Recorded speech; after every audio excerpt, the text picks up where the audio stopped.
তখন এই sound grenade নিক্ষেপ করেছে, তখনই পেটুয়া বাহিনী দিয়ে আমাদেরকে অত্যাচার করার চেষ্টা করেছে। আমরা এর তীব্র প্রতিবাদ জানাই।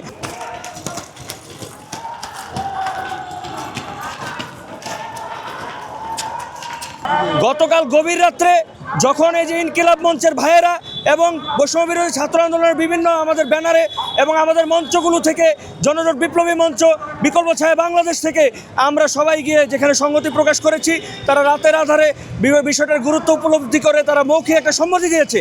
আমরা চেয়েছি যে স্যার আপনি লিখিত সম্মতি দেন, কিন্তু উনি লিখিত সম্মতি দিতে কোনোভাবে করছে না এবং কালক্ষেপণ করছে। আমরা সেই দাবিতে যে লিখিত সম্মতি চাই, আমরা আর কতকাল এইভাবে মৌখিক সম্মতি নিয়ে আমরা ধোঁকাবাজির শিকার হব? আমরা আর ধোঁকাবাজির শিকার হতে চাই না। আমরা চাই সরকার আমাদের লিখিত সম্মতি দেখ। আমরা এখানে যখন শান্তিপূর্ণ সমাবেশ করছিলাম তখন এই সাউন্ড গ্রেনেড নিক্ষেপ করেছে, তখনই পেটুয়া বাহিনী দিয়ে আমাদেরকে অত্যাচার করার চেষ্টা করেছে। আমরা এর তীব্র প্রতিবাদ জানাই। আমরা বলে দিতে চাই, শহীদ শরীফ ওসমান হাদির এই যে রক্তের বদলা আমরা নিবই নেব এবং এর বিচার আমরা বাংলার মাটিতে সম্পূর্ণ করে ছাড়বো। এর ব্যাপারে কেউ যদি বাধা দিতে আসে, কেউ যদি লাঠিচার্জ করতে আসে, তার বিরুদ্ধে আমরা শক্ত পদক্ষেপ নেব। আমরা যুব সমাজ আমরা দমে চাই নেই।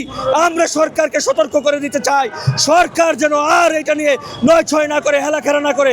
সেই সিন্ডিকেটকে আমরা সতর্ক করে দিতে চাই। তারা কিন্তু অলরেডি এক্সপোজ হয়ে গেছে। তাদেরকে আমি খুব সতর্ক করে দিতে চাই। তারা নিজেদের ভাগ্য নিয়ে তারা কিন্তু বিপদে পড়ে যাবে। আমি বলে দিলাম, তারা আমাদের যুবকদের সেন্টিমেন্ট নিয়ে খেলার চেষ্টা করছে, তারা দেশের মানুষের সেন্টিমেন্ট নিয়ে খেলার চেষ্টা করছে। হাদি হত্যা বিচার না হওয়ার কারণ এই সরকারের ভিতরে ঘাপটি মেরে থাকা দোসর দালাল, হ্যাঁ, আর হচ্ছে প্রশাসনের ভিতর ঘাপটি মেরে থাকে দোসর দালাল, যে কারণে আমাদের আস্থা নেই। এই কারণে তো আমরা জাতিসংঘের আপনার এখানে তদন্ত চেয়েছি। এই তদন্তের মাধ্যমে আমরা এই বিচার প্রক্রিয়াকে এগিয়ে নিয়ে যাওয়ার পক্ষে।